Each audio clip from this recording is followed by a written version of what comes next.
త్రిదశ rice అన్నింటికీ దగ్గరగా మీ మనసుకి మరింత దగ్గరగా Tridasa rise where life shines. Same పాత విషయాలే, కొత్త విషయాలు ఏమి లేవు. విచారణ తుది దశకి చేరుకుంది కాబట్టి ఈ మధ్య మీ అందరికి తెలిసినటువంటి విషయమే, ఉన్నత స్థాయి అధికారులతో మళ్ళీ కమిటీని వేయడం జరిగింది. సో కాబట్టి ఆ ఉన్నత స్థాయి అధికారులు ఎవరైతే ఉన్నారో వాళ్ళు తిరిగి గతంలో చెప్పినటువంటి విషయాల మీద కొంత తిరిగి వివరణ అడగడం కోసం అని చెప్పి పిలవడం జరిగింది. గతంలో ఏం చెప్పాము ఏంటి అనేటువంటి విషయాలు. సో కాబట్టి గతంలో చెప్పిన దానికి పెద్ద కొనసాగింపు ఏమి లేదు. అంతే కన్ఫర్మేషన్ కోసం అనుకోవచ్చు. గతంలో ఏం చెప్పారు ఏంటి అవన్నీ మళ్ళీ తిరిగి అంటే కొత్తగా అధికారులు వచ్చినప్పుడు వాళ్ళకు కూడా క్లారిటీ ఉండాలి కదా.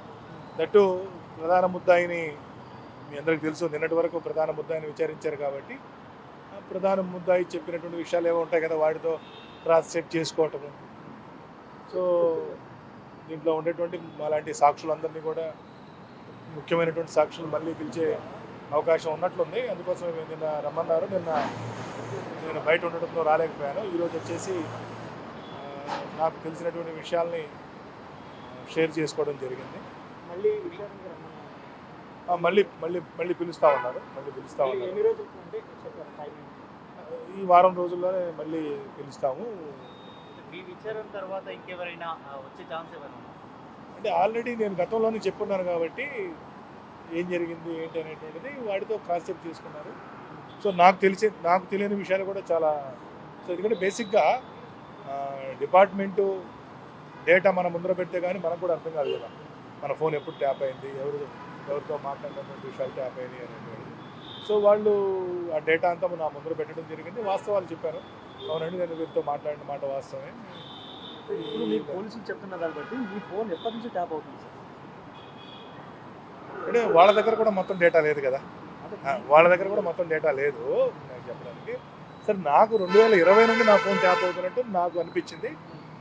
ఇప్పుడు పోలీసు వారు చూపించిన డేటాతో క్రాస్ చెక్ చేస్తున్నప్పుడు ఏంటంటే వాళ్ళ దగ్గర ఉన్నటువంటి డేటా ఏదైతే ఉందో ఆ సమయంలో అయితే పక్కాగా జరిగింది అనేది అర్థమవుతుంది. సో నా 2 నంబర్లను కూడా కంటిన్యూస్గా ట్రాక్ చేశారు అనేటువంటి విషయం అయితే క్లియర్గా అర్థమవుతుంది. Thank you. సిట్ విచారణ మీద ఫైనల్గా ఏం చెప్తారు సార్? రెండో సిట్ అంటే యాక్చువల్గా సిట్లో ఇప్పుడు చాలామంది, అంటే హైదరాబాద్ కమిషనర్ గారి నేతృత్వంలో ఈ సిట్ విచారణ ఇప్పుడు జరుగుతుంది కాబట్టి కొంత సీరియస్నెస్ రావటం.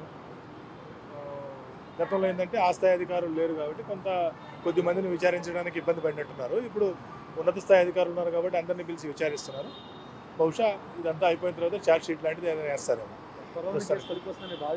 నేను ఏదైనా 1-2 నెలల్లో ఈ కేసు కొలిక్కి వస్తుంది అనేటువంటిది మాత్రం నాకు అనిపిస్తుంది. ఇది చూస్తుంది. ఈ రోజైతే ఎవరిని పిలవలేదు, నన్ను ఒక్కరిని పిలిచారు. మరి బహుశా నన్ను పిలిచినట్టుగానే మిగతా వాళ్ళని కూడా పిలుస్తారేమో. ఎందుకంటే చాలామంది పెద్దలు ఉన్నారు కదా, బహుశా వాళ్ళని కూడా పిలుస్తారనుకుంటున్నాను నేను. Thank you very much.